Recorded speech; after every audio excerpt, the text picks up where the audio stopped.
Give me 30 seconds for a thought experiment. You're going to like this. Okay, imagine someone else had to take over your body, your mind, your life, your responsibilities for 1 week. And their only goal was to get you closer to your goals. What instructions would you leave them?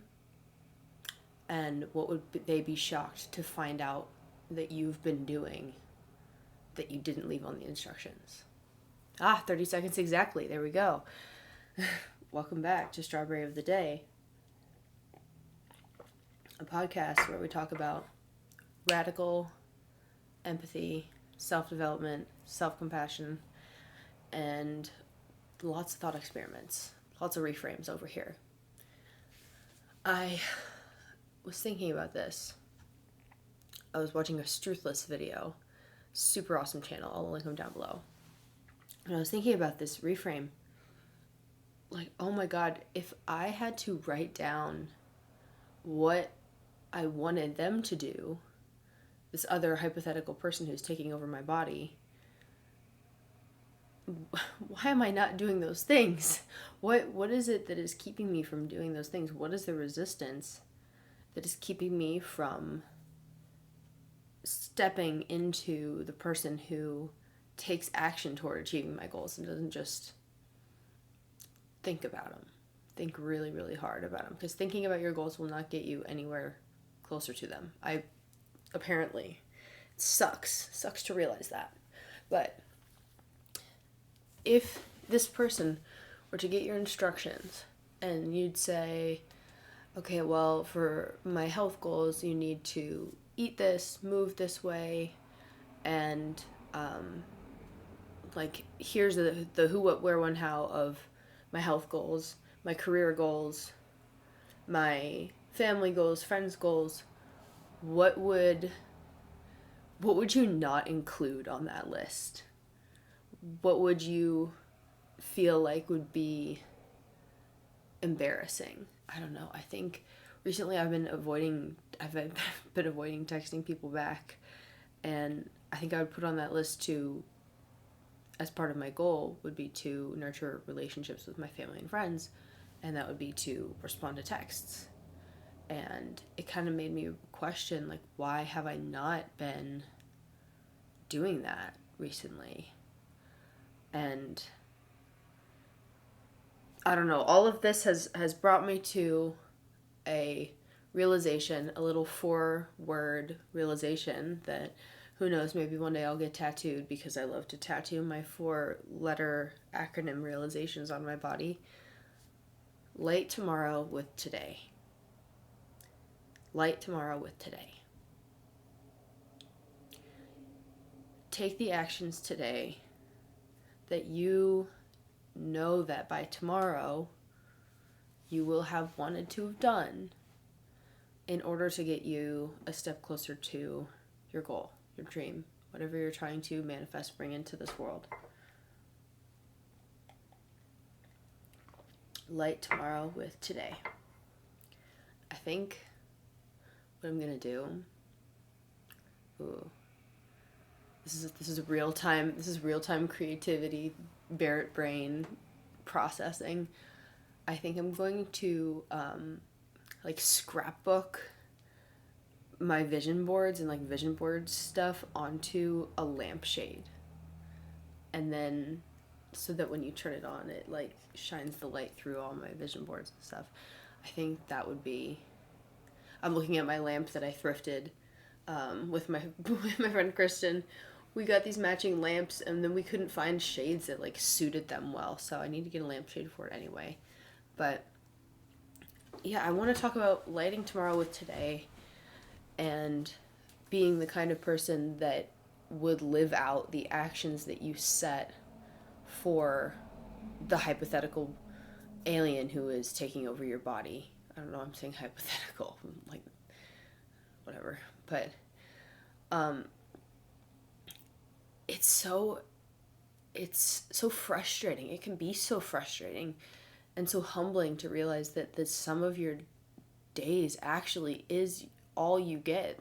That your life is the sum of your days. Because if you're waiting for a day, like the perfect day, the perfect Saturday where you have 3 hours in the afternoon with no one bothering you, no plans, no commitments, and you're going to work on your business, you're going to start it, you're going to set up your website, you're going to start your email list, you're going to plan out all your posts for the next 30 days. Like, if you're waiting for that to happen, you're not doing anything else in between. Damn, congestion is really keep holding me back from my role here. If you're not doing anything but wait for that perfect day, you are not lighting tomorrow with today. You are dimming tomorrow with today. You are putting a damper on the possibility that you could have created for yourself by saying, today's not good enough. I'm not good enough today.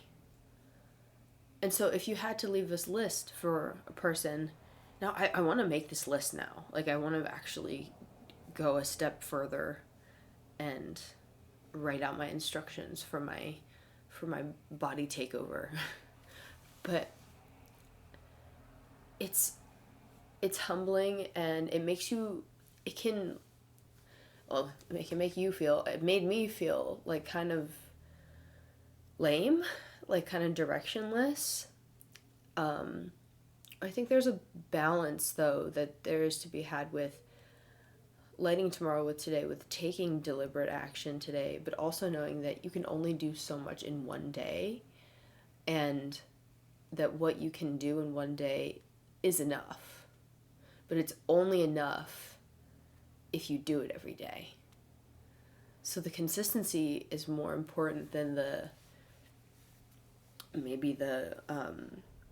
not quality, but like the intensity of the step that you take.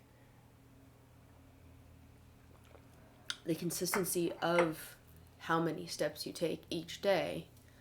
You wouldn't tell someone taking over your body to wait until they felt ready, motivated, energized, and excited about doing a workout to go to the gym. You would say, no, you go to the gym at 6 a.m. Monday through Friday. That's what you do.